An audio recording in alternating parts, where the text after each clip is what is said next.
Урматтуу депутаттар, урматтуу чакырылган расмий инсандар, бүгүнкү талкуу кылып жаткан маселе бул өтө Кыргыз мамлекетине айыр алып келбей турган маселе. Айрыкча мына биздин СМБга караганда биздин кошмо мамлекеттердин бул жердеги расмий кызматтары, спецслужбалары мыктыраак иштешет. Цивилизациялуу өлкөлөрдө мына ушундай скандал чыккандан кийин көптөгөн жетекчилер өздөрү отставкага кетишет. Бизде тырмышып, буту менен колу менен жармашып жатуулар тепмейинче кетпейт. Айырды сактап калыш үчүн честь мундира бир тараптуу колдонулат да бизде. Эмне кылсаң дагы бүт баарын отрицать, никогда не признавать. Вот это называется честь мундира. Искаженное понятие этого слова.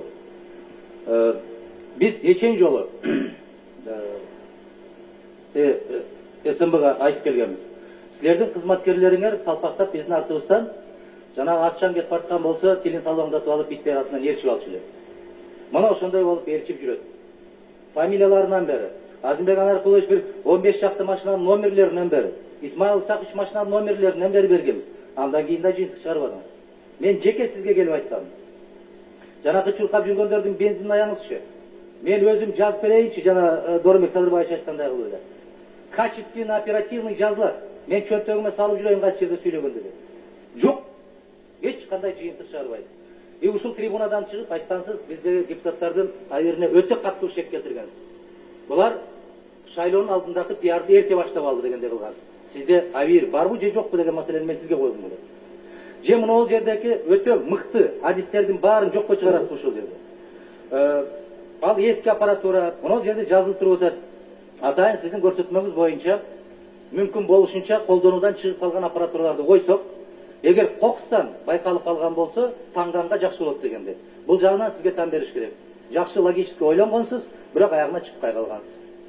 Экинчи жагынан, урматтуу коллегалар, бул кызмат бардык эле мамлекеттерде бар деп атабыз. Өзүбүз мындай бир утешенияда илгертен эле ушуну менен алек болуп келген деп атабыз. Алек болуп келген болсо, Кыргыз Республикасынын атуулдары, болгондо да элдин өкүлдөрү, конституциялык укугу, жазган каттары, телефондо сүйлөшкөн сөздөрү, кабинеттерде сүйлөшкөн сөздөрү купуя сыр деп конституцияда жазылып турат. Эгер ошол купуя сырга булар кол салып, ошол сырды биз ачып алабыз деп аракет жасаган кызмат, бул душмандык кылган кызмат. Бул конституцияны тебелегендик. Ошондуктан конституция бузулуп атабы, Кыргыздын башка мыйзамдары бузулуп атабы, мындай моюнга алып коюш керек. Эми Иманкулов келгенден бери биз ачык эле айталы, ал жерде деле чет мамлекеттин жигиттери иштеп жүргөн жок, биздин өзүбүздүн да тааныштар иштеп жүрөт. Бул таможняга айланып кетти деген сөз өтө катуу айтылат. Бул таможнянын филиалы болуп калды деген сөз катуу айтылат. Мына ошол жерде 100 офицер былтыр отставкага кеткенде, эмне максаттан кеткендигин отставкага кеткен офицерлер бизге сүйлөп жүрүшөт.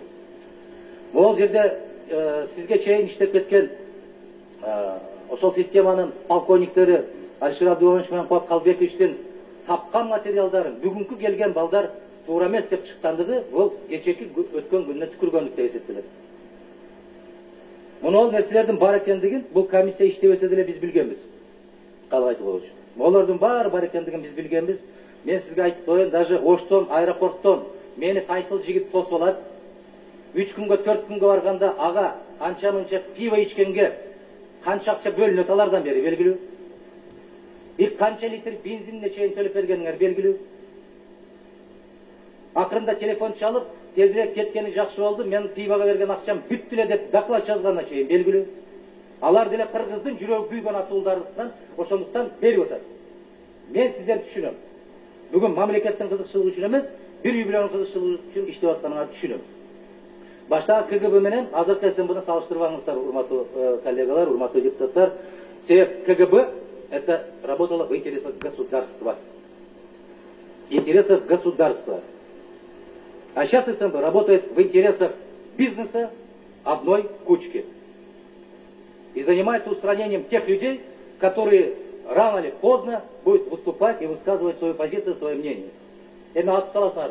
Түгел казактын жакшыры бар. Душман деп мени аткандаргылар, саткандаргылар, дуалга такап аткандаргылар деп. Кече символический КТРден Фильм Жанна Даркты көрсөттү. Через 500 лет признали то, что они натворили. 500 лет.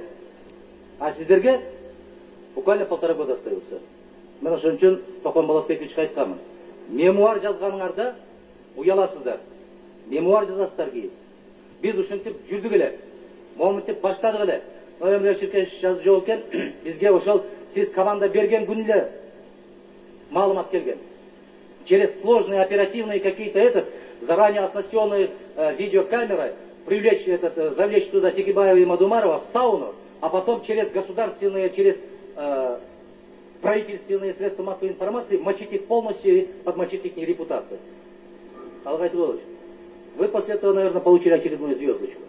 Вы в странах СНГ самый молодой генерал-лейтенант. Ну, кто знает, за что вы получаете, но народ догадывается, за что получаете. Нельзя так работать. Хотя бы это не по-мужски получается. Это не по-мужски. Я понимаю. Оперативный жүргүзгүлөр, качан бир собрание болсо, качан бир жүрүштөр болгон болсо, ошондо жүргүзгүлөр и то на депутата парламента исключительно в согласии с санкцией Генеральной прокуратуры. Насколько вам известно.